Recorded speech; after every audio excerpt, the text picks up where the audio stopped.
da missa de hoje, eu vou ler o texto e daí vocês vão abrir o microfone e daí nós vamos partilhando juntos, porque é um texto bem interessante e bem significativo, também para nós e para a nossa metodologia, nossa pedagogia catequética. Em nome do Pai, e do Filho, e do Espírito Santo. Amém. Vinde, Espírito Santo, enchei os corações dos vossos fiéis, e acendei neles o fogo do vosso amor. Enviai o vosso Espírito, e tudo será criado, e renovareis a face da terra. Oremos. Deus, que instruísse os corações dos vossos fiéis, com a luz do Espírito Santo, fazei que apreciemos retamente todas as coisas, segundo o mesmo Espírito, e gozemos sempre de sua consolação, por Cristo Senhor nosso. Amém. Vimos as luzes do Espírito Santo, especialmente nesse mês de setembro, que hoje estamos iniciando com grande alegria. O mês que somos convidados a voltar ao livro central da nossa vida, também da nossa missão, da nossa catequese, que nós nos convertamos cada vez mais, nos apaixonemos cada vez mais pela Sagrada Escritura, pelos textos bíblicos. É a partir do texto bíblico que nós vamos conhecendo mais a Jesus, seguindo seus passos e também transformando a nossa vida. O evangelho da missa de hoje, Lucas 4, 31, 37. 4, 31, 37. Naquele tempo, Jesus desceu a Cafarnaum, cidade da Galileia, e aí ensinava-os aos sábados. As pessoas ficavam admiradas com seu ensinamento porque Jesus falava com autoridade. Na sinagoga havia um homem possuído pelo espírito de um demônio impuro, que gritou em alta voz: O que queres de nós, Jesus Nazareno? Viestes para nos destruir? Eu sei quem tu és. Tu és o Santo de Deus. Jesus o ameaçou, dizendo: Cala-te e sai dele. Então o demônio lançou o homem no chão, saiu dele e não lhe fez mal nenhum. O espanto se apossou de todos, e eles comentavam entre si: Que palavra é esta? Manda-nos espíritos impuros com autoridade e poder, e eles saem. E a fama de Jesus se espalhava em todos os lugares da redondeza. Palavra da salvação. Glória a vós, Senhor. Glória a vós, Senhor. Amém. Esse texto é muito significativo porque temos diversos elementos, tanto do ministério de Jesus quanto da disposição concreta da pedagogia do caminho da nossa fé. Eu vou fazer algumas perguntas a vocês, aí eu preciso que vocês respondam. Abram o microfone e respondam. Neste versículo 31, temos duas atividades centrais, podemos dizer, duas atividades centrais da atividade de Jesus. Quais são elas? O versículo 31. 31. Jesus ensinar. Então, esta é uma atividade central do ministério de Jesus. Jesus continuamente está ensinando. Muitas vezes não sabemos o que ele ensina, mas Jesus está ensinando. Ele ensina através de discursos, através das parábolas, ele ensina através dos milagres, dos prodígios, continuamente Jesus está ensinando. Um outro elemento fundamental do ministério de Jesus, ainda nesse versículo 31. Desceu. Isto, exatamente, Jesus desceu. O que significa quando o evangelista coloca que Jesus desceu? O que isso significa? Que ele saiu, que ele foi, ele não ficou parado, ele foi atitude. Isto, exatamente. Então, saiu. Olha, é um trabalho lindíssimo, lindíssimo, se um dia nós pegássemos um evangelista e fizéssemos o percurso de Jesus. Jesus nunca está parado. Ele nunca está somente na sinagoga, mas ele vai de uma aldeia a outra, de uma região a outra, não é? Então ele desce para a Galileia, ele vai a Jerusalém, ele passa para a região da Decápole, do outro lado da margem. Então Jesus está num contínuo movimento, Ele espera as pessoas virem até ele, não espera. Vamos pensar, dar um exemplo assim, né? Então, eu aqui estou, não tenho nenhuma comunidade, só tenho a comunidade do Senhor Bom Jesus. E aqui eu prego, e aqui eu rezo, e aqui eu espero as pessoas virem até a igreja, escutarem a palavra, celebrar o sacramento da Eucaristia e eu dar o sacramento da reconciliação para todos. Não saio do lugar. Jesus fez o contrário, totalmente o contrário. Jesus vai ao encontro em um bairro, em outro, vai numa casa, em outra casa, os dois elementos centrais. Vejam só, isso está altamente relacionado também com a nossa catequese, não é? Jesus que ensina, nós também, que continuamente estamos ensinando. A dimensão deste movimento é uma igreja em saída missionária. O versículo 32, né, 32. As pessoas ficaram admiradas com o ensinamento porque Jesus falava com autoridade. O que significa isto? E aí você também pode fazer uma correlação com o diretório, aquilo que nós já lemos e aquilo que nós já estudamos. Que ele sabia o que estava falando. Sabia o que estava falando. O que mais? Ele sabia. As pessoas se admiraram com o momento que ele falava com autoridade. Certo. O que significa ensino com a autoridade de Jesus? O que vocês acham? Eu acredito que seja assim, ele tinha uma proximidade tão grande com Deus, né? E quando eles falavam, todo mundo ficava admirado, porque ele falava de alguém próximo, não de alguém distante, igual se ouvia falar naquela época. Certo. O que mais?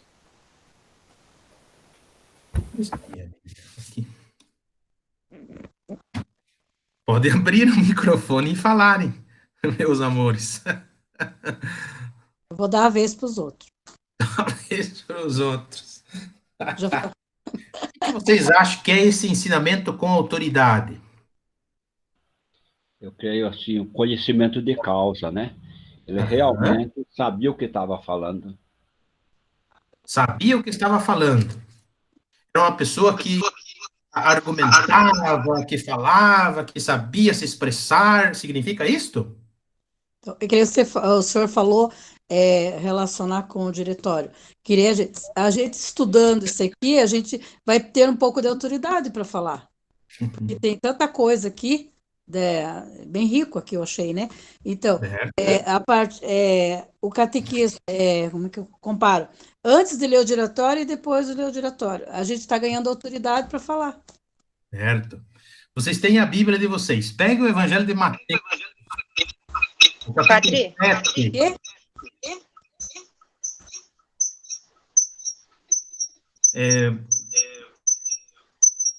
Posso falar sobre autoridade?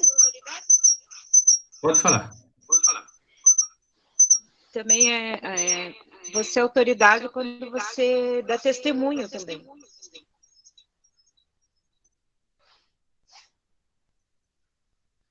Perfeito. Quando dá testemunho, exatamente. Vamos só pegar o Evangelho de Mateus, o capítulo 7, o versículo 28.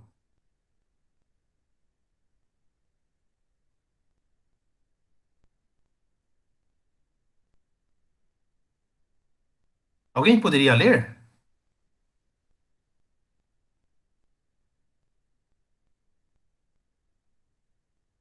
Este ensino com autoridade é muito importante. É capítulo 27? Não, 7. Capítulo 7 do Evangelho de Mateus. Pois vos digo, entre os nascidos de mulher não há maior que João. Entretanto, o menor no reino de Deus é o maior do que ele. Não é este versículo. Não, Tati, espere lá. É o capítulo 7. capítulo 7 do Evangelho de Mateus. Ah, é Mateus, eu também Lucas. Isso, pega Mateus 7, 28. 28. Quando Jesus terminou o discurso, a multidão ficou impressionada com a sua doutrina. É esse? Esse mesmo. Pode continuar. Espera aí que agora eu perdi aqui.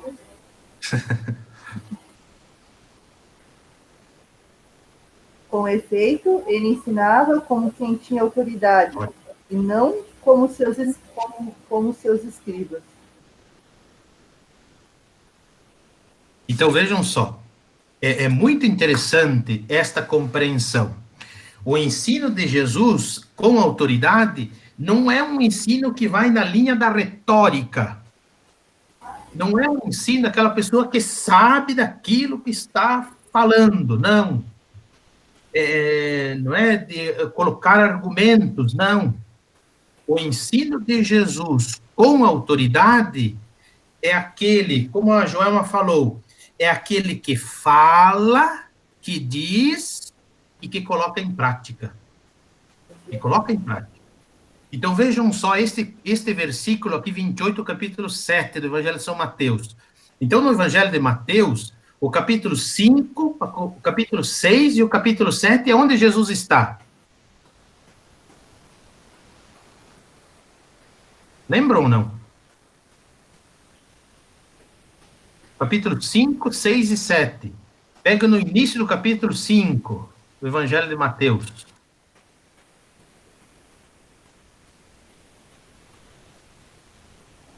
Na montanha? Sobe a montanha e começa a ensinar. Isso, sobe a montanha e começa a ensinar. Então, aí temos o Messias que ensina, está ensinando seus discípulos as bem-aventuranças, sal das terras do mundo, sobre a oração, sobre todos os temas. Terminando este grande sermão da montanha, que é o capítulo 6, 5, 6 e 7, os discípulos, as pessoas ficam admirados porque o seu ensinamento é com autoridade. O capítulo 8, vejam aí, o capítulo 8 do Evangelho de Mateus e o capítulo 9 são diversas curas e prodígios que Jesus realiza. Então, é um Messias que prega, mas é um Messias que age e coloca em prática. Ele não só fica na teoria, mas vai para a prática. Por isso que o ensino de Jesus não é como os mestres da lei, que colocam fardos para as outras pessoas e eles mesmos não conseguem carregar. Lembra dessa crítica que Jesus faz aos mestres da lei? Este é o ensinamento, né, de Jesus, o ensino com autoridade. Vamos para frente. O versículo 33, aqui voltamos para o Evangelho de São Lucas, né, capítulo 4, versículo 33. Na sinagoga havia um homem possuído por um espírito, um demônio impuro, que gritou em alta voz: "Que queres de nós, Jesus? Nós viestes aqui para nos destruir? Eu sei quem tu és o Santo de Deus." Antes de compreendermos o milagre em si, que ele é muito significativo, compreendido assim como um dos aspectos centrais da mensagem de Jesus, do reino, que ele vem nos libertar de toda a nossa escravidão, como que nós podemos compreender esta fala do demônio? Esta fala: "Tu és o Santo de Deus." Como que nós compreendemos isto? Ou como vocês conseguem interpretar? "O que queres de nós, Jesus Nazareno?" Alguém?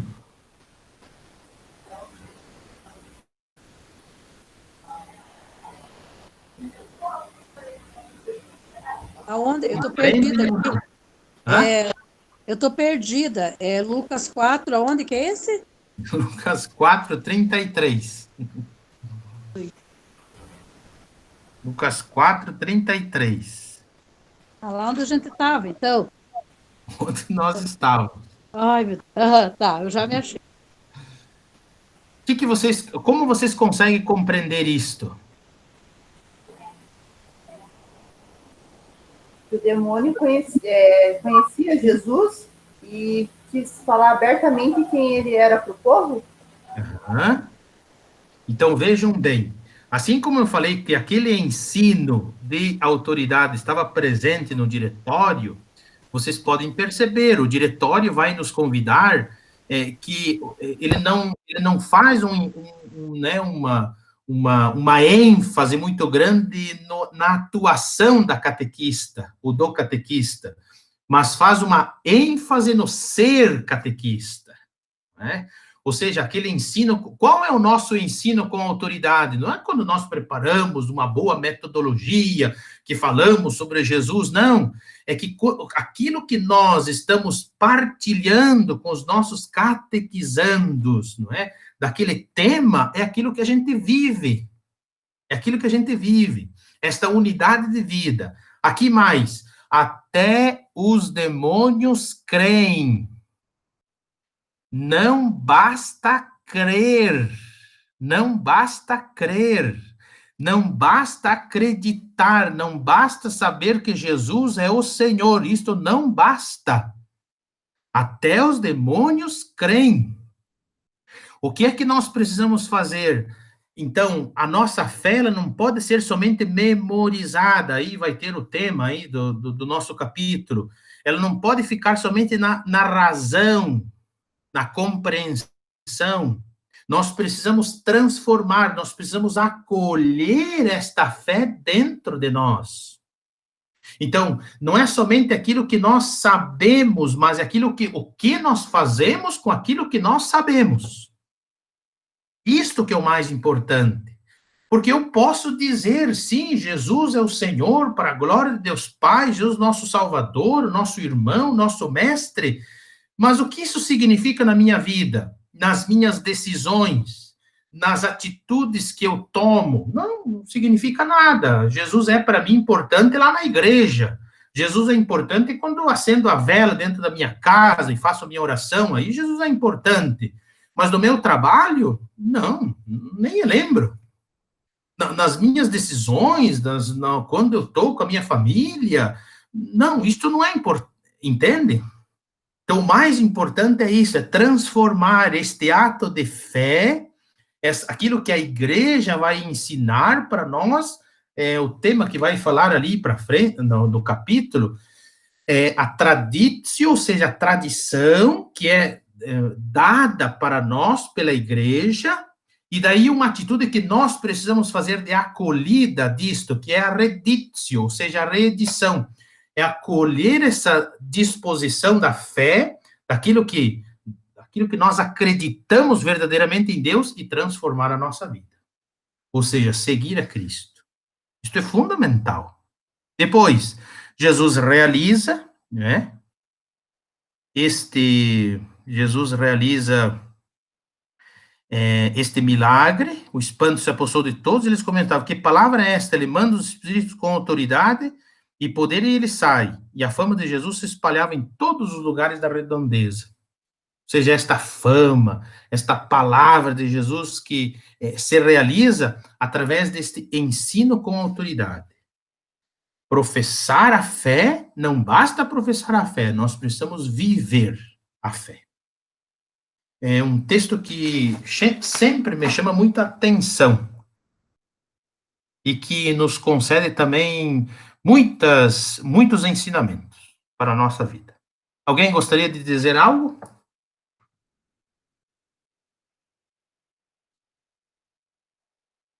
Passamos para o nosso capítulo.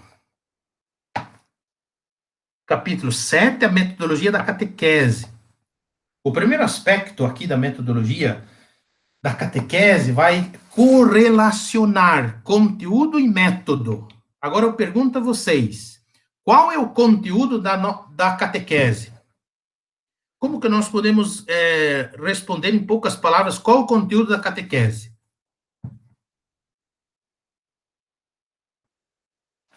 Tá aí, Neuza, se o padre Luiz não fez pergunta, hoje eu estou fazendo perguntas. Né? Tô vendo. Tô vendo. Tô vendo e tô ouvindo. Como que nós podemos colocar, qual é o conteúdo, a relação conteúdo-método, qual o conteúdo da catequese, que até agora nós estamos estudando no diretório? O que vocês podem dizer? Conteúdo da catequese. É Cristo, é o Evangelho. Uhum. O reino. Isso, exatamente. Então, nós podemos colocar assim, que o conteúdo da catequese é toda a revelação divina. Essa revelação do plano de Deus, que está aí no Evangelho, no reino de Deus, a própria pessoa de Jesus. E esta revelação, este Evangelho, ele precisa passar pela nossa experiência humana. A experiência humana é fundamental, como nós já vamos ver. E qual é o método? Lembra o método que nós usávamos anos aí atrás, um pouquinho antes? Qual era o método que a igreja utilizava? Alguém lembra? Decorar? Saber decorar? Não. Lembra, o Érico? Lembra os documentos da CNBB? Lembra, Érico, qual era o método que se usava? Você tem que abrir o microfone aí. Ver, julgar e agir. Isso, exatamente. Então, é o ver a realidade, julgar a realidade a partir da Sagrada Escritura e o agir como Cristo, com a caridade, com o coração de Deus. Né? Não que a igreja abandonou este método ver, julgar e agir, mas na catequese, de uma maneira muito especial. Claro, nós vamos ver aqui uma pluralidade de métodos, né? Pluralidade de métodos, para fazer com que esta mensagem da revelação chegue a todas as pessoas. Porém, hoje, qual é a opção principal do método da catequese, que nós já falamos diversas vezes? É o método? O método de uma inspiração catecumenal. Isso, exatamente. Então, isso precisa bem claro na nossa mente, na nossa cabeça. Isso nos ajuda muito. Parágrafo 194, o mistério da encarnação inspira a pedagogia catequética, o mistério da encarnação. Não somos nós que vamos a Deus, não somos nós que subimos, é Deus que vem ao nosso encontro. Isso tem implicações também para a metodologia da catequese, deve ter por referência sempre a palavra, ao mesmo tempo assumir as instâncias autênticas desta experiência humana. Essas duas realidades são fundamentais, a palavra de Deus e a experiência humana, a fim de evitar qualquer oposição ou separação ou neutralidade de método e conteúdo. Este é um risco que nós caímos. Deixar a revelação somente como uma teoria, ou deixar a revelação somente como uma história, não é? Aquilo que nós falamos na Sagrada, na reunião de sábado, né? Não, a catequese antes era como uma... Não, a história, a revelação não é uma história morta, é uma história viva hoje para nós ainda, né? O 195, a igreja, ao manter viva a primazia da graça, sente com responsabilidade e sincero cuidado educacional atenção aos processos catequéticos e ao método. A catequese não tem um método aí único. Por quê? Porque a experiência humana é diversificada, mas está aberta a valorizar diferentes métodos, relacionando-se com a pedagogia didática. Sempre as ciências humanas vêm em nosso auxílio. Nós não demonizamos as ciências humanas, mas elas nos ajudam a acolher a dinâmica concreta da fé, permitindo-se guiar pelo evangelho necessário para reconhecer a verdade do ser humano. Então, aonde que é interpretada esta experiência humana? Qual é a luz que nós jogamos para a nossa experiência humana, para compreender a nossa existência, as nossas dores, as nossas alegrias? É o Evangelho. Sempre é a palavra de Deus. 196, acompanhe comigo. Uma vez que a igreja não tem um método próprio de anunciar o Evangelho, faz-se necessária uma obra de discernimento, isto é muito importante. E esse discernimento, quem vai realizar? Cada um de vocês. o ministério da catequista lá dentro do grupo da catequese. Examinar todas as coisas, né, para examinar todas as coisas e manter o que é bom. Na catequese, podem ser validados, assim como já foi feito em vários momentos da história, percursos metodológicos mais centrados nos fatos da vida, ou mais orientados à mensagem de fé. Isso depende de situações concretas dos sujeitos da catequese. Sim, e nós vamos ver quem é esse sujeito da catequese mais para frente, que é a própria comunidade. Isso depende das situações. Em ambos os casos, é importante sempre um princípio de correlação. Aquilo que nós falamos no início, a correlação entre o método e a correlação entre o conteúdo. Precisa estar unido. Senão nós dividimos fé e vida. Doutrina, aprender algo e viver algo. É aquilo que nós víamos no Evangelho. Até os demônios creem. Então, nós precisamos transformar o Evangelho em vida. Em vida. Claro, ali para frente vai colocar essa capacidade de pressupõe uma capacidade hermenêutica para compreendermos também esta realidade. E uma hermenêutica não somente humana, mas também espiritual. E aqui nós nos abrimos à graça e ação do Espírito Santo. O segundo elemento é a experiência humana, fundamental. Eu achei bem interessante aquilo que o diretório nos traz sobre a importância, enfatizar a importância desta experiência humana na revelação. A experiência humana é constitutiva na catequese. Por isso que eu já escutei algumas de vocês, ou outras catequistas, falarem assim, eu preparei o conteúdo da catequese, iria seguir por um caminho, mas foi por um outro caminho totalmente diferente. É isso, gente.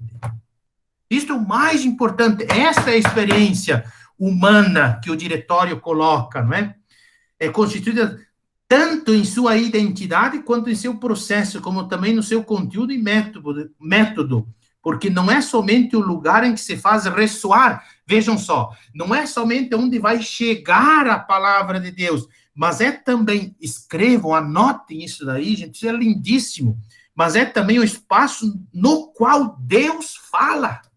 Deus está falando ali, naquela realidade, naquela partilha, daquela criança, daquele adolescente, daquele jovem. Deus está falando. E a partir daquele momento, você também abre um leque de reflexão. A partir da experiência humana. Então, vejam só. Deus que se revelou. Aqui é bonito de perceber. Deus que se revelou há 2000 anos atrás. O projeto, né, de salvação, a plenitude da salvação em Jesus Cristo, mas Deus que continua também a se revelar no hoje da nossa existência. No hoje da nossa existência, Deus vem ao nosso encontro, né, nos concedendo esta graça. Deus age na vida de cada pessoa em história. Então, o nosso Deus não é um Deus morto, mas é um Deus vivo, um Deus da vida, é um Deus dinâmico, um Deus que ama, que continua a amar. O catequista, vejam lá, anotem isso aí também, lindíssimo, inspirando-se no estilo de Jesus. E por isso, para compreender eu estou aí no 197, na outra página lá em cima, não é? Inspirando-se no estilo de Jesus. Então, quem é o nosso modelo? Interessante, esses dias atrás eu estava escutando uma reflexão, acho que de um bispo lá de Vacaria, e ele dizia assim, muitas vezes a gente coloca um padre, uma pessoa, outra como modelo, e ele dizia, não, nós não somos modelos.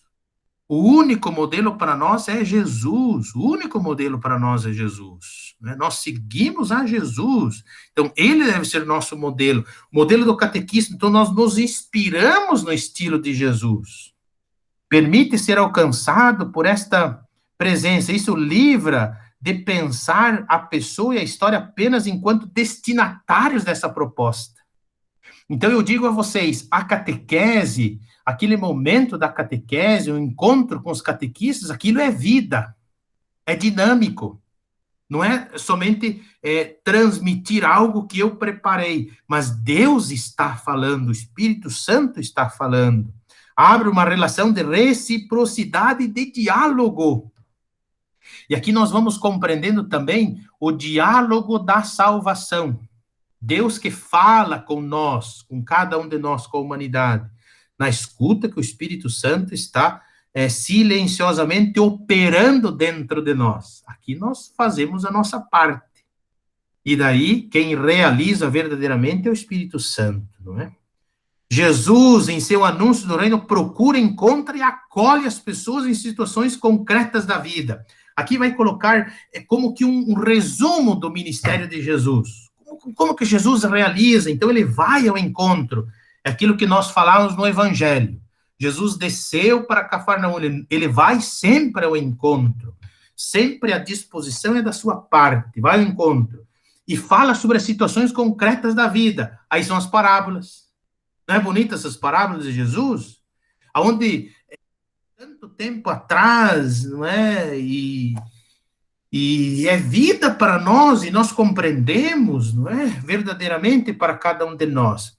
Vamos ao 199, a catequese, seguindo o exemplo de Jesus, sempre, ajuda a iluminar e a interpretar as experiências da vida à luz do Evangelho. Conseguem compreender esta correlação entre método e conteúdo? Entre a revelação, entre o Evangelho, entre a palavra de Deus e a nossa vida concreta, é esta relação. Isto é fundamental. Nós podíamos dizer que é uma mútua correlação. É a palavra de Deus, é a revelação divina que faz com que a gente se entenda quem nós somos. E quanto mais nós vamos nos entendendo, voltando à nossa própria identidade, nós mais vamos compreendendo esse diálogo de Deus, esta comunicação de Deus a cada um de nós, uma mútua relação. Vamos para frente, vamos para frente. A geração contemporânea vive situações fragmentárias, das quais ela mesma se esforça para compreender o significado. Aqui, por isso, isto pode até levar a uma separação, uma vida de separação de fé professada e as experiências humanas vividas. Este é o grande cuidado que também nós precisamos ter. Grande cuidado. Essa divisão, como já falei, entre fé e vida. Não, nós não podemos entrar dentro da igreja, das nossas experiências religiosas e vestir o macacão. Agora eu sou cristão. E depois eu saio da igreja, tiro minha roupa e agora sou, né? Jesus não tem nenhuma influência, não. Precisa ser bem o contrário. No parágrafo 201, vai colocar sobre a memória, não é? Nós também partilhávamos um pouco, esqueci o nome daquela catequista da Sagrada, ela falou que já é catequista já há um bom tempo, aquela senhora... A Dona Maria. Dona Maria, ela falou assim, a minha avó foi minha catequista, né? O que a gente precisa decorar os mandamentos. Não há dúvida nenhuma. Né? Claro que hoje, para nós, essa tradição oral perdeu um pouquinho a sua importância. Antigamente era mais importante, como nós vamos ver, na redação dos evangelhos, né? Na redação dos evangelhos.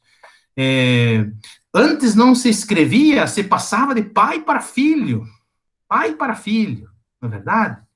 E depois, para não se perder toda essa tradição, então daí começou-se a escrever. Não é que Jesus fazia um milagre, o discípulo estava com uma prancheta e já escrevia o que Jesus... Não era assim. Não, os evangelhos foram escritos depois de 35 anos, o evangelho de São Marcos, né? 65 depois de Cristo, então 35 anos depois da morte de Jesus, né? Então, a dimensão da memória, e aqui a memória não é o decorar, mas aqui a memória é como atualizar todas as maravilhas que Deus realizou na nossa vida. nós vamos aqui para baixo, vamos ver um termo grego que se chama anamnese. Anamnese. Pode falar, Neuza. Padre, sabe o que eu lembrei agora? Fala. A minha catequista, na época, né, quando eu era criança, claro, ela contou uma historinha para a gente. Ela contou assim, que quando acontecia as coisas lá na vida de Jesus, eles escreviam e colocavam em pergaminhos e em buraco de árvores. E daí depois, com o tempo, acharam e começaram a montar a Bíblia. Minha catequista ensinou assim. Certo. Mas Isso, com 40 anos toda... atrás, a minha catequista me ensinou isso. Sim, porque daí tem que dar também uma resposta, e que como que nós vamos dar essa resposta? Como a Bíblia foi escrita, não é? Sim, aham. Mas vejam só, vamos ali voltar. 201. A memória é uma dimensão constitutiva da história da salvação.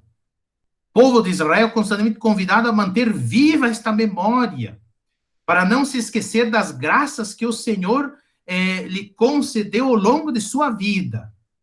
Trate-se de manter no coração. Então, o que é memória? Não é o decorar, não é o simples, mas é manter viva no coração os acontecimentos que atestam a iniciativa de Deus, que às vezes difíceis de entender, mas percebidos como eventos salvíficos, a disposição concreta de um Deus que vem ao nosso encontro. A memória, portanto, em seu sentido mais profundo, reconduz à primazia da graça. Então, quando nós trazemos isto à memória, atualizamos, nós voltamos a nossa vida para Deus. A primazia da graça, o reconhecimento dos dons de Deus, e a gratidão a Ele, vivendo assim uma tradição sem cortar raízes. E hoje em dia, a nossa sociedade, a nossa cultura é um pouco fragmentada em relação a isto, não é verdade? Vejam bem qual é a importância, não para todos, mas na grande maioria dos nossos avós e dos idosos. Na sociedade antiga era totalmente diferente. Os avós eram valorizados, os anciãos eram valorizados. Hoje em dia, muitas vezes, não tem aquele valor, não é verdade? É tudo isso na memória. Porque se nós temos a vida, foi os nossos avós, os nossos bisavós que nos concederam.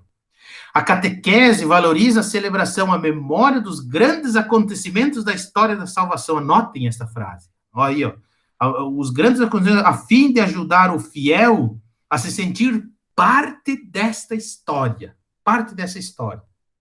A catequese faz parte da anamnese da igreja. É o último parágrafo desse capítulo, desse parágrafo 2001 aqui, né?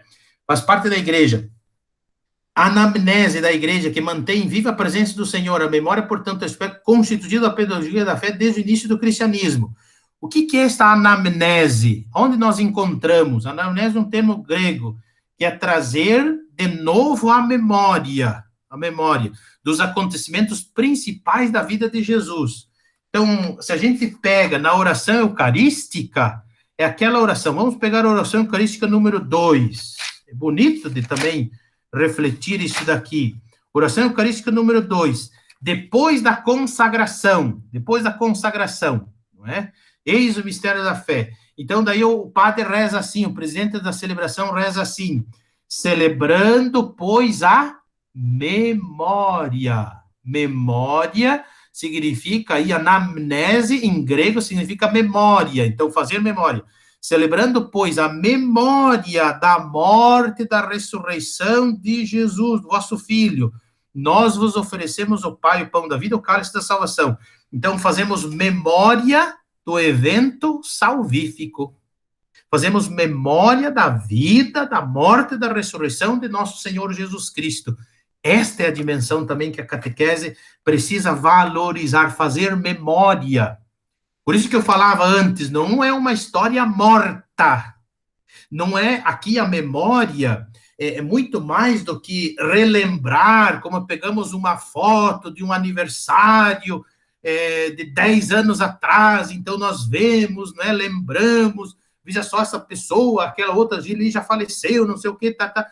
não é somente um relembrar, é muito mais do que isto, é tornar presente isto é memória, e fazer-se parte desta história que se chamamos a história de salvação. Não é? O essencial é que os textos, então a gente não vai mais fazer com que as crianças memorizem. Não, precisa, é necessário, mas isso não é suficiente. Não é suficiente. Veja só, o essencial é que os textos memorizados também sejam interiorizados. Não é? Não pode ser somente aquilo que eu falava antes, né, no texto bíblico. Até os demônios creem. Não basta somente memorizar ou saber razão, nós precisamos interiorizar, acolher, compreendidos pouco a pouco na sua profundidade, a fim de se tornarem fonte de vida cristã pessoal e comunitária. E por isso nós somos convidados cada vez mais, aí estamos no mês da Bíblia, né, voltar, nos converter para a palavra de Deus, a Lexio Divina, né, que nós já fizemos. Vocês têm caneta e papel aí? Pode escrever aí no diretório também, aí. Sabem, querem que eu repita as 4 perguntinhas da Lexio Divina? Da Lexio Divina. O que é essa Lexio Divina? A leitura orante da palavra de Deus. Fazendo com que esta palavra não fique somente na nossa razão, que nós compreendamos esta palavra, mas que esta palavra possa descer para o nosso coração. Descendo para o nosso coração, podemos levar para a vida, não é? Então, são as 4 perguntinhas da leitura orante, da Lexio Divina, leitura orante da palavra de Deus, para interiorizarmos esta mensagem, né? A primeira, o que diz o texto? O que diz o texto em si? Né? O que diz esse texto? Né? Aqui a gente vai contextualizar o texto quando Jesus disse, quando Jesus anunciou, realizou o milagre, o prodígio, a parábola, assim por diante. A segunda pergunta, isso nós vamos crescendo também na nossa vida de oração, na nossa vida interior. A segunda pergunta, o que o texto diz para mim? O que o texto diz para mim? Isso vocês já escutaram, já refletiram, mas sempre é bom voltar. Sempre é bom voltar. O que diz o texto, não é? Segundo, o que esse texto diz para mim, não é? Esse texto do Evangelho da missa de hoje, o que ele diz para mim, não é? O que me chamou a atenção? A terceira pergunta, o que o texto me faz dizer a Deus? Essa terceira pergunta eu vou transformar o texto em prece, o texto em oração. Vou transformar esse texto. Então, eu aqui estou dialogando, estou acolhendo a mensagem divina. Então, aqui eu transformo o texto em oração. E a quarta pergunta, o que o texto me faz viver melhor? É a contemplação. O texto me faz viver melhor. Ou seja, que compromisso que eu tiro desse texto lido, partilhado, rezado, acolhido, o que esse texto vai me ajudar a ser melhor? Não é? Essas são as perguntas, que são os 4 pontos, que é a lexio, leitura, né? Leitura, a meditação, a oração e a contemplação. Mas para não ficar nos termos técnicos, a gente coloca essas perguntinhas que nos ajudam a melhor, não é? O 2003, o parágrafo 2003 é aquilo que eu falei. Aprendizagens das formas de fé na sua profissão devem ser compreendidos no curso, no profícuo exercício da traditio e reditio. Não é? Então, aqui traditio é tradição. Pode colocar ali do lado, a tradição. Você colocou a entrega da fé, tudo aquilo que nós cremos, tudo aquilo que nós professamos, tudo aquilo que nós anunciamos, é o conteúdo da catequese. Mas ela precisa ser correspondente à resposta do destinatário, ou seja, como que nós vamos acolher esta mensagem, que é a reditio. Essa reditio, aqui em latim, significa reedição, ou seja, é a interiorização, é a recepção. Então, eu professo a fé, eu rezo, eu creio, mas eu preciso viver. Eu preciso viver aquilo que eu acredito. Por isso que esse texto bíblico que nós lemos, né, que até os demônios creem, então não basta, precisamos dar um passo a mais, não é? Compreender e viver, compreender e viver. O parágrafo 2004, sobre a linguagem, né? A linguagem com seus significados relacionais é constitutiva da experiência humana, sim. Como é que nós nos comunicamos? Diversas situações, mas aqui, principalmente através da nossa linguagem. O parágrafo 2005 vai falar que a catequese se exprime de uma linguagem que é a expressão da fé da igreja. Fé da igreja. Não é aquilo que nós imaginamos na nossa cabeça, não, mas é a fé da igreja. Em sua história, a igreja comunicou a fé por meio da Sagrada Escritura. Então, anotem essas diversas linguagens, né? A linguagem bíblica. Então, a Sagrada Escritura, voltamos à palavra de Deus. A linguagem simbólica, litúrgica, ou seja, dos sacramentos, dos ritos litúrgicos, porque através desses sacramentos, dessas celebrações, nós vamos adentrando cada vez ao mistério de Jesus Cristo, através da linguagem doutrinal, ou seja, tudo aquilo que a igreja transmite a cada um de nós, pelos santos padres, pelo magistério, e a linguagem performativa, ou seja, aquilo que transforma a nossa personalidade, que é o testemunho, que é o exemplo dos mártires, dos santos, não é? Essas são as principais linguagens da fé eclesial. E daí para frente, vai colocar essas diversas características da linguagem. A linguagem narrativa, onde a narração também ela é muito importante, porque é a partir também dessa narração que nós vamos fazendo a memória viva de todos os acontecimentos da salvação. A comunidade eclesial torna-se cada vez mais consciente da identidade narrativa da própria fé, como testemunha da Sagrada Escritura, a própria comunidade eclesial, não é? Dos patriarcas, do povo eleito, da história de Jesus narrada nos evangelhos e nos relatos dos primórdios da igreja. Então, esta linguagem narrativa tem a capacidade principal de harmonizar todas as linguagens da fé no seu núcleo central. E qual o núcleo central? É a Páscoa de Jesus. É o mistério pascal. É a sua morte e a sua ressurreição. Aqui vai colocar também a linguagem da arte, né? Da arte cristã, não é? Onde o Senhor está vivo, presente, atuante na história. Claro que, hoje em dia, as nossas igrejas estão muito empobrecidas. Vocês já foram à Igreja do Rosário, no centro de Colombo, já foram lá, não é? Conhecem lá. Então, eu tinha ido faz tempo atrás, e agora, acho que em maio, eu fui à igreja e entrei na igreja. Então, a gente tem aquela sensação de uma verdadeira catequese. Ou podemos colocar, não é?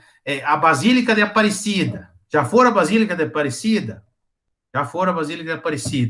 Já contemplaram como é que se diz? O baldaquino da Basílica de Aparecida, agora recentemente? Ou não? Em cima do altar.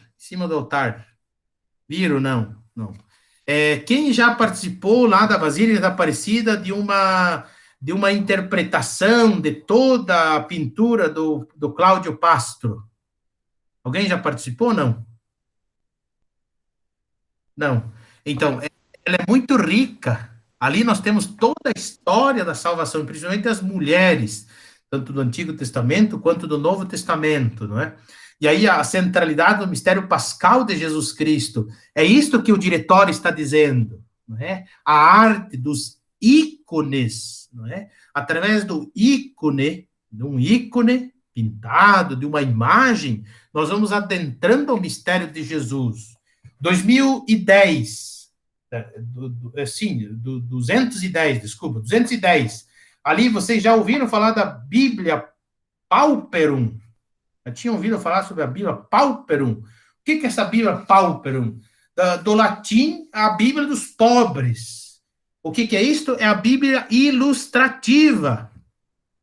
Era os fiéis que não sabiam ler, mas eles viam as ilustrações e era revelada a mensagem da salvação a eles, não é?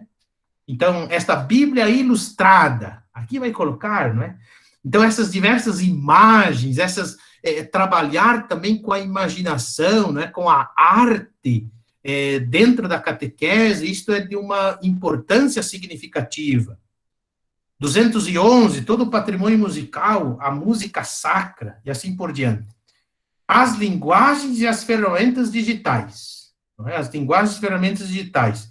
Então, a catequese, querendo ou não, inevitavelmente permeia todas as dimensões da comunicação e suas ferramentas.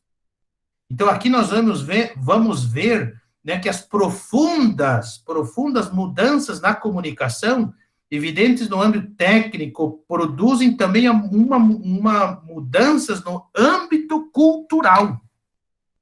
É isso que nós percebemos cada vez mais. A dimensão virtual da fé. Vimos aí também na pandemia. Né? Então, você não vai à igreja, você celebra de casa, mas você celebra o mistério pascal. Porém, aqui vai falar um pouquinho mais para frente sobre essa importância da presença real, não é? Que a presença virtual, ela não substitui a presença real. Presença real. Mas nós precisamos saber utilizar todos esses meios, é um grande desafio, né? Todas essas tecnologias para saber transmitir aquilo que a igreja também, todo o patrimônio da fé para os nossos catequizandos. 216, também é prioritário para a catequese educar ao bom uso dessas ferramentas, porque muitas vezes nós demonizamos essas ferramentas. Não podemos demonizar, não é totalmente ruim, é algo positivo, porém daí nós precisamos saber ter uma visão crítica em relação a isto, uma compreensão mais profunda da cultura digital, ajudando a discernir os aspectos positivos dos ambíguos, né? Claro que ela pode nos trazer um bem imenso, se você souber utilizar, mas como pode trazer uma destruição também de uma vida. O número 218, o grupo, aqui é muito importante. Eu gostaria que vocês, se vocês não leram essa dimensão do grupo, ela é muito importante, porque aqui ele vai desenvolver a importância da comunidade. Então, vai dizer assim, a comunidade cristã é o principal sujeito da catequese. Nos capítulos posteriores, aí vocês vão ver isto. A pedagogia catequética deve direcionar todos os esforços para que a compreensão da importância da comunidade como espaço fundamental para o crescimento pessoal. Hoje em dia está um pouco fragmentada esta ideia. Por quê? O que as pessoas dizem? Eu me confesso diretamente com Deus. Eu rezo diretamente com Deus, não preciso ir na igreja. Não preciso do outro. Não é verdade? Vocês não escutam isto? Muitas e muitas vezes acontece isto, e a catequese precisa redescobrir esta importância da comunidade, do outro. A dinâmica, a forma comunitária também é visível na dinâmica do grupo, lugar concreto onde se vive essas relações novas geradas por Jesus. Por isso que Jesus constitui uma comunidade. O cuidado com as relações de grupo tem um significado pedagógico. Vejam só, desenvolve o sentimento de pertencimento eclesial. Então, é uma pessoa que pertence àquela comunidade, àquele grupo, e ajuda também o crescimento da fé.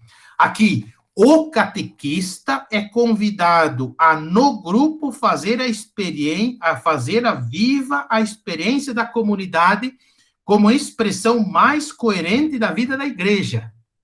Então, aí dentro daquele encontro da catequese, ele precisa fazer essa experiência fundamental, não é? Fundamental desta experiência comunitária, que o cume da experiência comunitária é a Eucaristia, é a celebração eucarística, não é? A forma mais visível, mais visível. E o espaço número 6, o capítulo 221 seguintes, não é? Vai falar que os espaços para a catequese também são lugares por meio dos quais a comunidade exprime a sua forma de evangelizar. Por isso é necessário que esses ambientes sejam acolhedores e bem cuidados. Então, aí vai depender muito também de nós, claro, da nossa fragilidade, da nossa imperfeição, das nossas dificuldades que nós temos dentro, né, das nossas comunidades, também da nossa estrutura física, mas nós podemos melhorar, é muito necessário isto, que esses lugares onde nós, né, fazemos os encontros da catequese sejam lugares acolhedores. É bonito, isso a Igreja Universal está dizendo, não é? Igreja Universal, o Papa que está dizendo a todas as dioceses, não é? Por isso a grande importância, de modo que se perceba um clima de família, né, que promove um sereno comprometimento com as atividades comunitárias, esses espaços já adaptados ao efetivo sentido da catequese, daquilo que a catequese quer manifestar e passar a cada um de nós. Certo? Alguma pergunta? Algum acréscimo? Alguma partilha?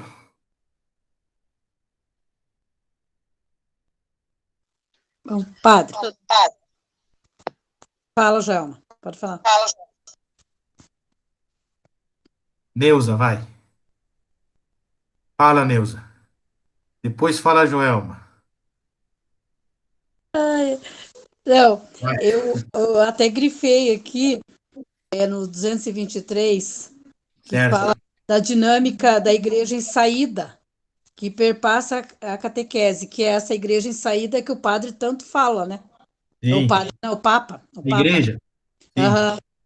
Que também tem implicação no que diz respeito aos espaços, devem ser incentivados.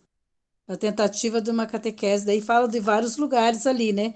E daí, o nosso espaço agora está por causa da pandemia, está limitado ao celular agora, né? Uhum. A gente está delimitado nessa parte, nós estamos vivendo com essa realidade agora. Nós tivemos que aprender, que como foi comentado na última reunião, né? O celular na catequese era proibido. Agora não, se você não tiver as crianças lá, eu falo para eles durante a semana, carreguem seus celulares, né? Porque precisa do celular, não tem, descarregou, pega da mãe, pega do pai. Uhum. A dinâmica agora é essa, e a gente tem que se adaptar a ela, no caso. Sim, com certeza. E aqui o diretório vai colocar sobre essa presença, então, a importância presencial da catequese, não é? Dimensão virtual que nós estamos enfrentando, claro, todas essas situações, mas para quê? Para dar esse sentido de fraternidade, eu ser responsável também pelo meu irmão, o viver e o saber conviver com o diferente, o respeito mútuo, né? O fazer parte, o vestir a camisa daquele momento onde você está, da sua comunidade, né? Do seu grupo de catequista. Então, isso é fundamental. Obrigado, Neuza. Joelma.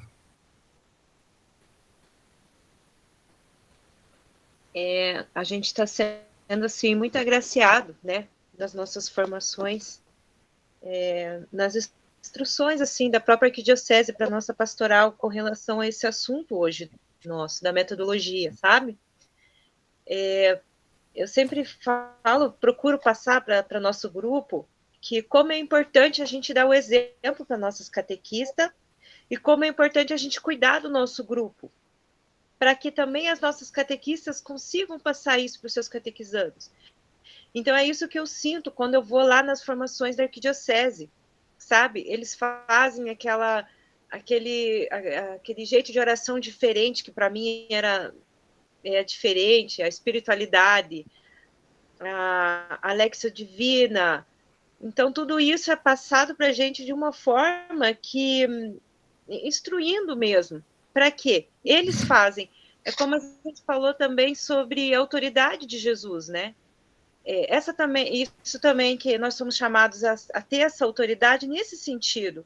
Primeiro, vamos fazer nós, vamos dar valor à palavra de Deus nos nossos encontros, nas nossas reuniões, né? Eu falo para mim também, eu preciso fazer mais isso, utilizar mais a Bíblia, né? Nas reuniões, nos encontros. Então, assim, a gente primeiro aprender para a gente influenciar, para a gente cativar também o nosso grupo. Sobre o lugar, né? Preparar aquele lugar. Eu até falava que, como agora que nós estamos nesse tempo, que a gente, né, agora que a gente está voltando a ir para a igreja, agora a gente está dando mais valor até como é bom aquele espaço ali da igreja, do nosso templo, né? A gente entra ali na igreja, mesmo que a gente não escute, não fale nada, não seja na hora da missa, parece que só de entrar na igreja faz bem para a gente, né? Então, como o espaço é importante. Então, como a gente pensa assim também nos nossos encontros de catequese. E essa proposta também, padre, que está sendo passada para a gente, catequese mais liturgia, isso é lindo. Por quê? Porque para nós católicos, né, isso é muito importante. A nossa liturgia é linda para nós, né? Nós amamos a nossa liturgia. Mesmo nós, padres, que somos leigos, né, que a gente não sabe todas as coisas, os significados, mas à medida que a gente vai aprendendo, a gente vai se apaixonando mais, né, pela nossa liturgia. E eu tenho certeza que é isso também que acontece, sabe, com as catequistas, com os catequizandos, sabe? Quando a gente vai aprofundando nisso, nos momentos litúrgicos, tudo isso vai crescendo, vai aumentando o nosso amor pela igreja, sabe? Então, eu acho que esse assunto hoje, padre, para nós é muito rico. E eu acho assim que quanto mais a gente pensa nisso, mais a gente quer fazer, sabe? Mais a gente quer utilizar. É isso que eu penso. Pelo menos é isso que acontece comigo, sabe? Sobre essa metodologia. Sinto assim essa vontade de passar isso, sabe, para as catequistas, que agora, né, não estou dando catequese, não tô, mas eu sinto essa vontade e eu sempre falo aqui para o nosso grupo, né, da importância da gente a gente não fazer mais aquelas reuniões que é só para marcar data, sabe? A gente fazer encontros mesmo, sabe? Para conversar, para ter uma amizade. Nós vamos crescendo cada vez nessa dinâmica catecumenal, né? Isso é fundamental. Pode falar, Carmen. Domingo, à noite, eu passei por uma experiência muito legal. O catequista tentou entrar com o Mensager para dar a catequese da turma dele e não conseguiu. Daí ele pediu para que a gente entrasse e montasse, abrisse a sala para ele poder dar catequese. E assim, como ele não entendia bem do assunto, eu achei muito encantador a forma com que eles se organizaram entre eles ali. Alguém pode chamar? Daí eles fizeram um trabalho, os catequizandos mesmo, entre eles ali, quem estava já tinha entrado, começaram a chamar os outros.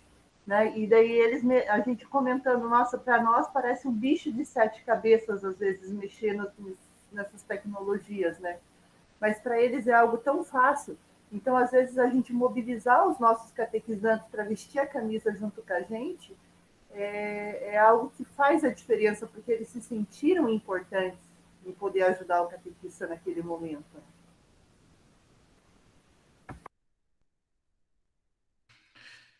Eu gostaria também de dizer, né, sobre aquele, quando Jesus, as pessoas ficaram admiradas, né, como o João falou, o ensino de autoridade, né?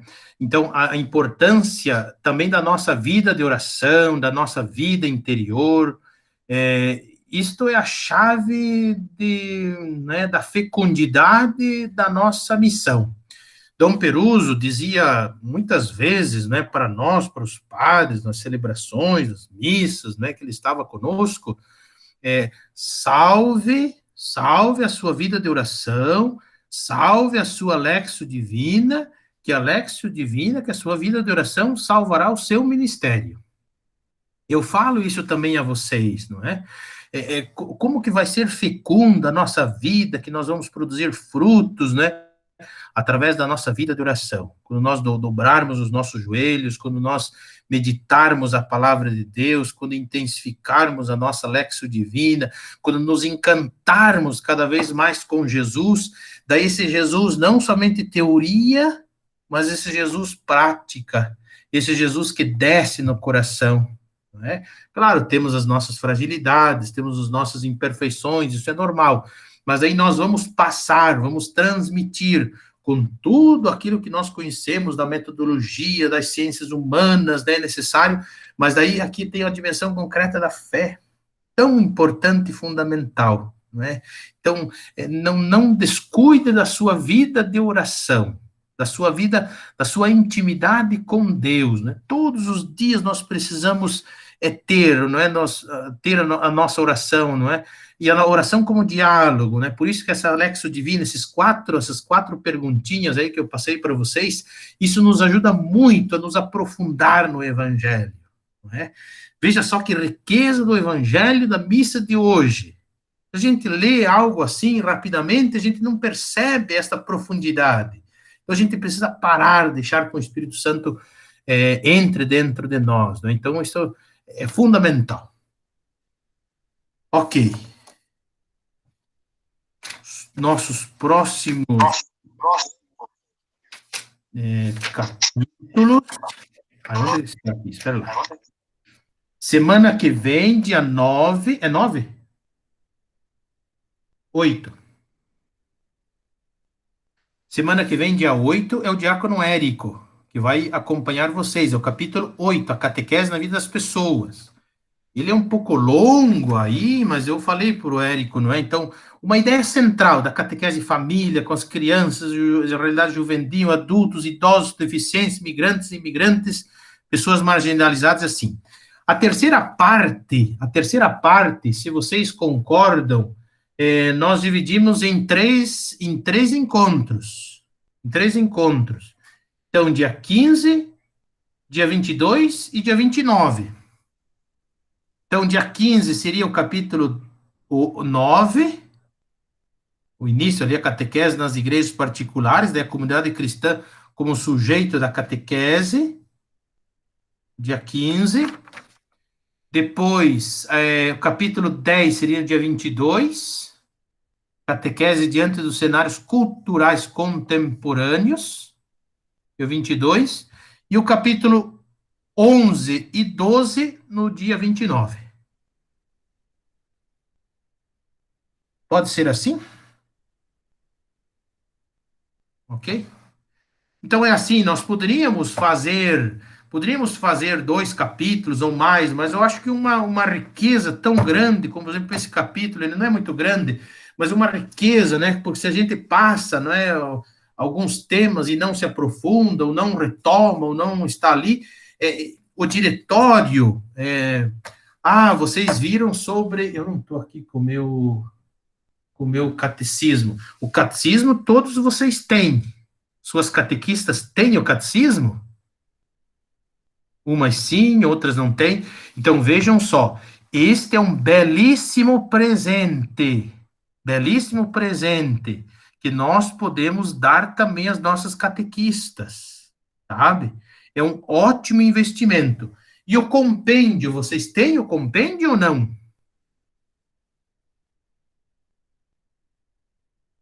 Vocês não têm o compêndio. Não tem o compêndio. Joelma, tem o compêndio?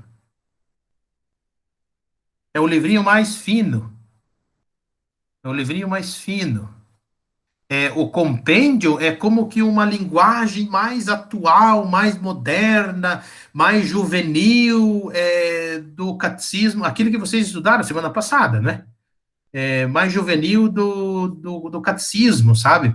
Então seria muito importante. Este é um ótimo investimento que todas as catequistas precisariam ter.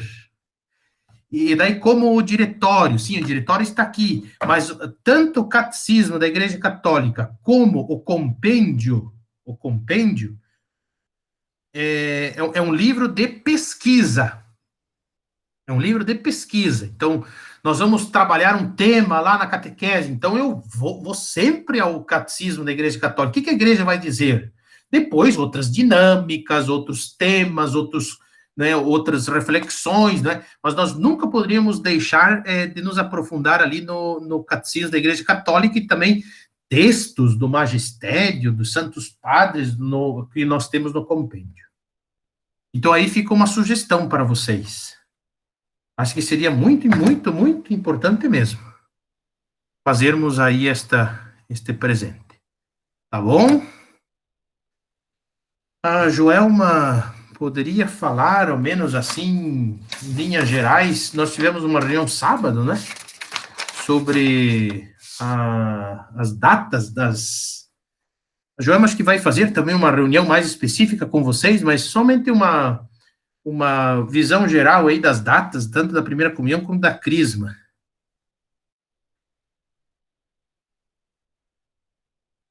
Eu passei para todo mundo ali no nosso grupo, as datas, ali no grupo do WhatsApp. Eu vou tentar apresentar aqui. Deixa eu ver se eu consigo, tá?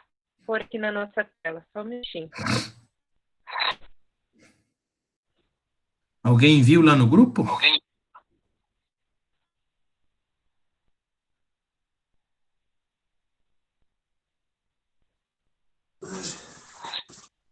Viu o que eu perdi? Meu menino chamou ali, eu perdi o... As datas da primeira Eucaristia, confissões, batizados... eu não vi. Eu não vi.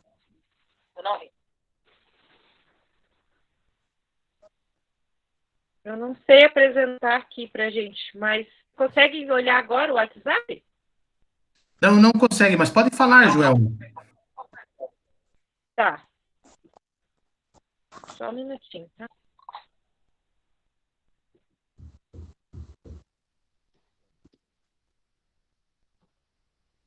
Só um pouquinho. Antes da Joelma falar, então eu falo os batizados, 4 batizados na matriz, terá 6 batizados na Imaculada e terá 1 batizado na Sagrada Família. Se nós formos pensar, precisa o curso de pais e padrinhos? Não necessariamente, não precisaria, mas seria importante o encontro, porque nesse batizado eu me relaciono direto com o catequizando, não é? Então é como o batizado aos adultos, né? Então eu não vou perguntar não são os pais, os padrinhos que vão professar a fé, é a própria criança, adolescente ali que vai professar a fé. Mas se vocês puderem fazer um encontro, ou falando com a pastoral do batismo, ou falando com a pastoral familiar, juntos, ou dividir, né, em dois grupos, não é? Para falar aí sobre o que é o batismo, não é? A explicação do batismo, um texto bíblico, acho que seria muito importante. O Érico tem uma catequizanda que vai ser sua afilhada, né? Na Imaculada. Então, o Érico também põe ali, vocês da Imaculada, vocês poderiam ver, juntamente com a Ivete, com o Érico, sabe? Para fazer... Fala.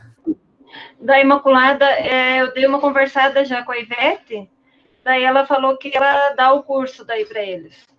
Ela Isso, faz então certo, então fala com a Ivete que eu gostaria que o diácono Érico estivesse junto, que eles partilhassem juntos nesse encontro que vocês vão ter. Pode ser, Érico?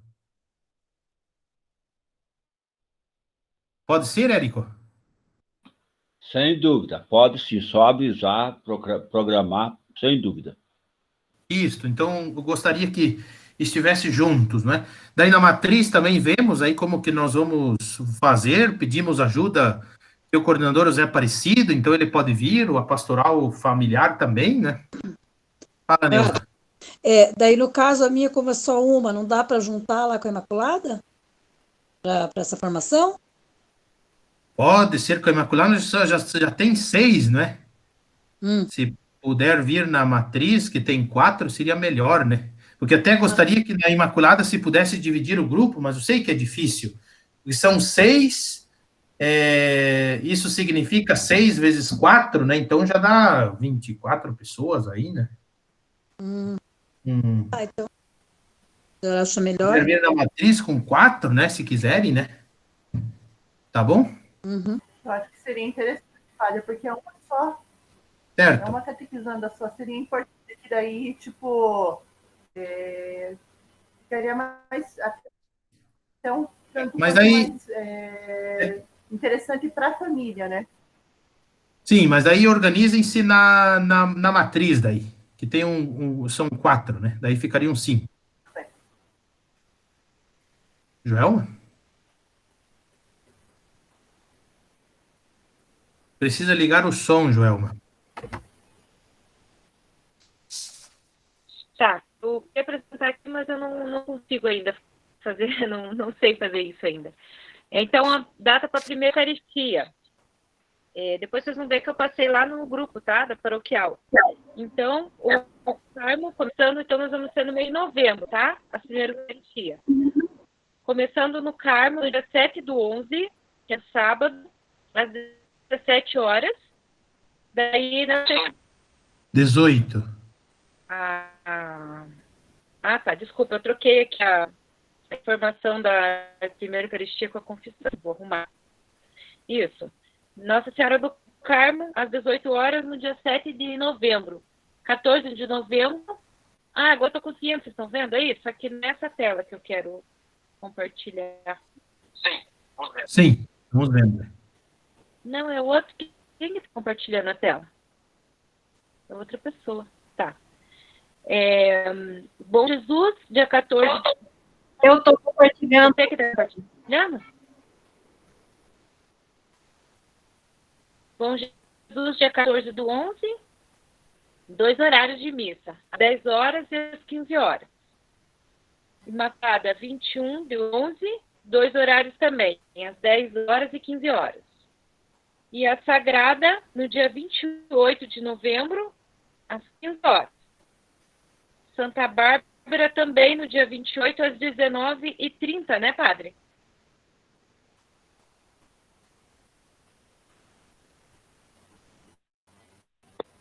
Então, eu gostaria, vejam a possibilidade, nós não gostaríamos muito de mudar essas datas, viu? Não gostaríamos muito de mudar essas datas, né? Se precisar, vamos tentar, mas vai ser um pouquinho mais difícil. As confissões, vocês vão ver aí no planejamento, as confissões sempre uma quarta-feira anterior. Quarta-feira anterior, a partir das 17 horas. Então, sempre uma quarta-feira anterior da celebração da primeira Eucaristia na comunidade, a partir das 17 horas.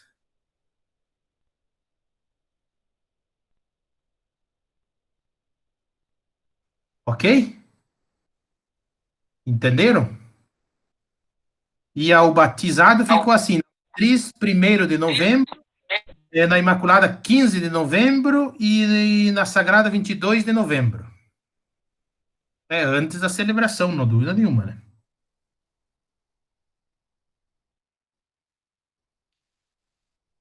Eu não entendi. O batismo.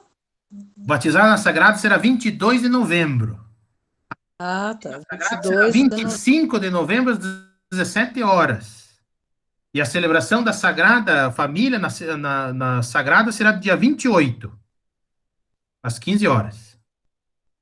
Só de Santa Bárbara, que não está aqui, que eu iria falar que a confissão daí vamos tentar fazer durante o dia. Né?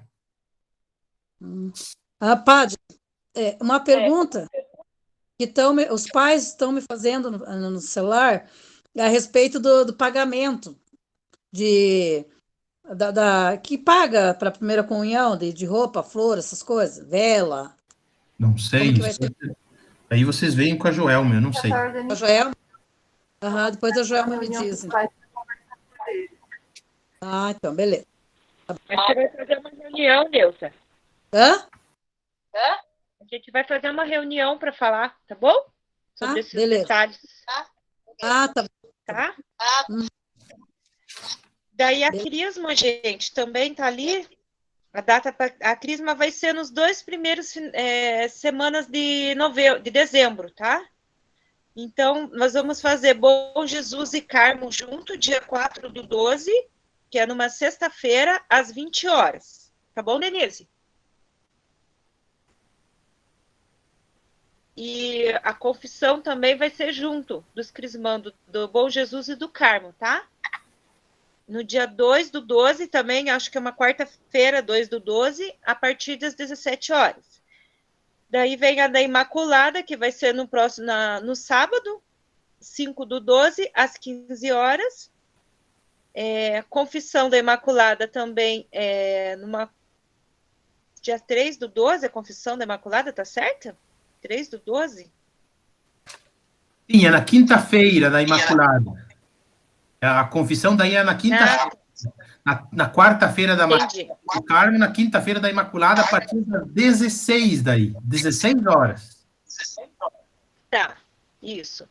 E daí a Sagrada e a Santa Bárbara juntas também no dia 12 de dezembro, que aí vai ser no próximo sábado, às 15 horas. E a confissão na quarta-feira anterior também, a partir das 17 horas.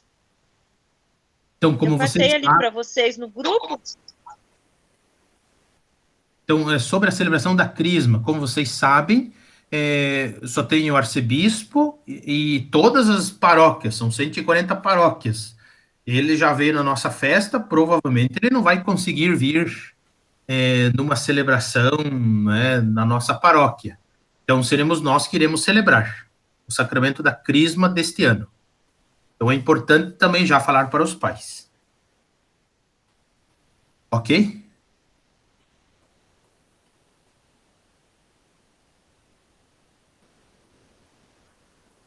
Então, eu gostaria que vocês verificassem bem certinho.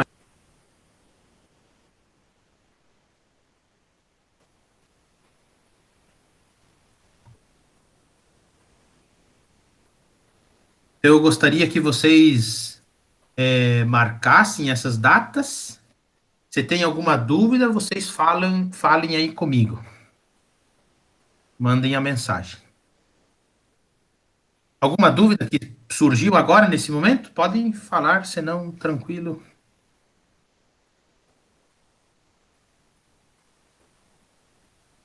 Joel, acho que já...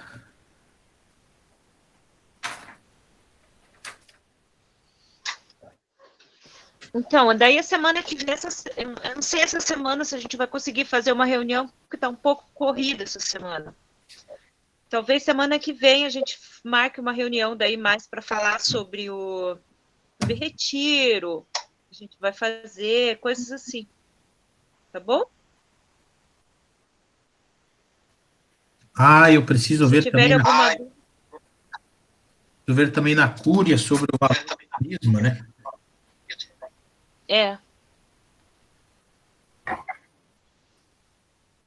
Daí a gente vai ter uma live também, padre, agora, passando essa sexta-feira, na outra sexta, acho que é dia 11, que é para os crismando, que é a pastoral vocacional que vai conduzir, tá? É um domingo, né? Hã? É uma sexta-feira. Passando essa sexta na outra sexta. Beleza. Tá?